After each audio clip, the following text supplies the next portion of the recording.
Sejahtera semua, selamat datang ke channel Pels Lifestyle. Halo semua, salam sejahtera Malaysia. Salam sejahtera Malaysia. Halo semua, salam sejahtera Malaysia. Salam sejahtera Malaysia. Halo semua, salam sejahtera Malaysia.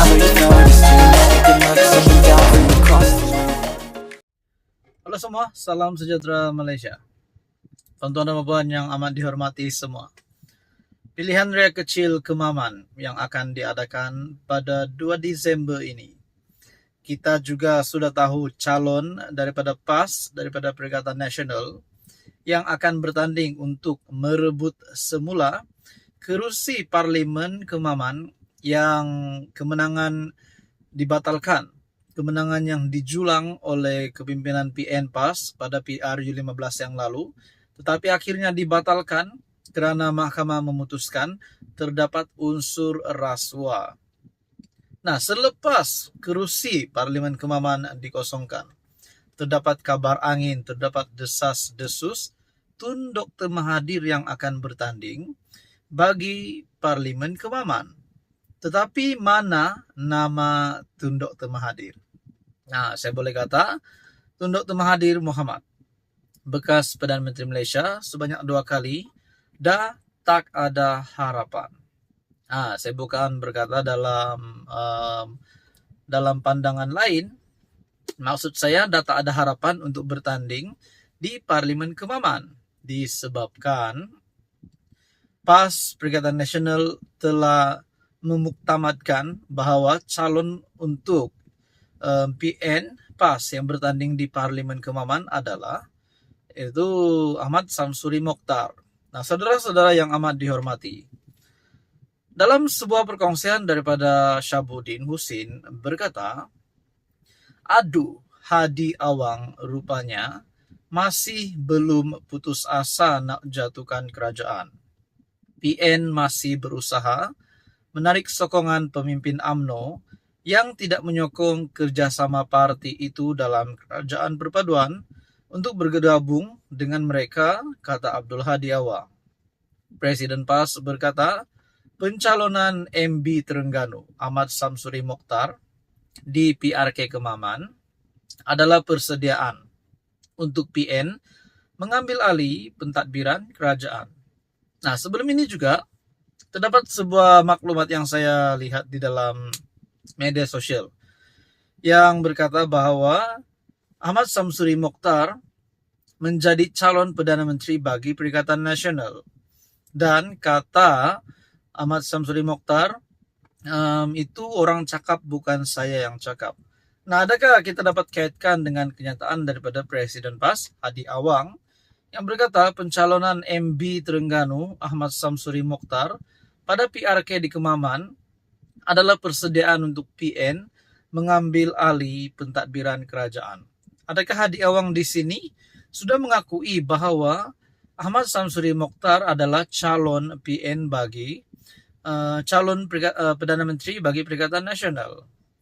PRK bukan untuk Kemaman saja, besar untuk Malaysia seluruhnya. Ini untuk menambah pertahankan kerusi Melayu PN yang ada.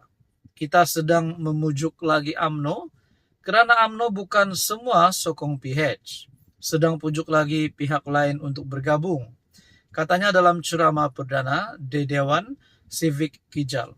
Nah, ini dinyatakan sendiri oleh Hadi Awang menurut perkongsian daripada Syabuddin, bahawa Hadi Awang berkata masih lagi sedang memujuk UMNO kerana bukan semua UMNO menyokong PH, sedang memujuk lagi pihak yang lain untuk bergabung. Ahli Parlimen Marang juga berkata, Samsuri diyakini mampu mengukuhkan kedudukan PN di peringkat pusat. Oleh kerana kita nak ambil langkah jauh kerajaan pusat, sebab itu bila kerana kosong Kemaman, kita ambil Samsuri nak teguhkan kedudukan kita di kerajaan pusat. Maka kemenangan di PRK Kemaman sangat penting. Hadi juga berkata, menggalas tanggungjawab sebagai Menteri Besar bukan halangan bagi Samsuri jika terpilih menjadi ahli parlimen. Nah, rupanya saudara-saudara, Hadi Awang dan PAS PN masih mempunyai niat untuk menjatuhkan kerajaan. Sedangkan kita tahu kerajaan hanya akan dapat ditukar 99%. Saya yakin kerajaan hanya akan dapat ditukar pada pilihan raya umum ke-16 pada tahun 2027. Di samping sokongan yang kuat dan sokongan 2/3 daripada ahli parlimen. Tuan-tuan dan puan yang dihormati, terserlah sudah bahwa Hadi Awang sebagai Presiden PAS masih mahu memujuk UMNO untuk menyertai gabungan Perikatan Nasional. Nah, dan yang saya kata tadi, Mahathir juga tak ada harapan untuk menjadi calon di Kemaman disebabkan Ahmad Samsuri Mokhtar sudah menjadi calon. Apa komen Anda? Sekian saja, teruskan bersama di dalam channel ini untuk info yang seterusnya. Halo semua, salam sejahtera Malaysia. Tuan-tuan dan puan yang amat dihormati, satu pendedahan berkaitan dana ratusan juta yang hilang akibat daripada kegagalan pada tahun 2022. Disebabkan laporan audit tahun 2022 yang telah membuktikan ataupun telah dikesan bahwa RM681 juta dana awam hilang akibat kegagalan 6 program. Pada tahun 2022, kita juga tahu siapa yang menjadi Perdana Menteri. Sebelumnya adalah Ismail Sabri Yaakob dan juga Tan Sri Muhyiddin Yassin. Nah, saudara-saudara, adakah kehilangan dana RM681 juta ini melibatkan nama dua bekas Perdana Menteri ini di bawah tadbiran Ismail Sabri dan juga Muhyiddin Yassin? Nah, itu menjadi persoalan. Adakah kehilangan dana RM681 juta ini adalah disebabkan kegagalan daripada pimpinan Muhyiddin Yassin sebagai Perdana Menteri pada ketika itu? Nah, saudara-saudara yang amat dihormati, saya tidak cakap RM681 juta ini diambil oleh Muhyiddin Yassin ataupun Ismail Sabri. Tetapi, saya bukan cakap begitu, saya bukan membuat spekulasi begitu. Tetapi, menunjukkan di mana satu artikel ataupun ulasan daripada Syahabuddin yang menyatakan laporan audit 2022 lebih RM681 juta dana awam hilang akibat kegagalan 6 program.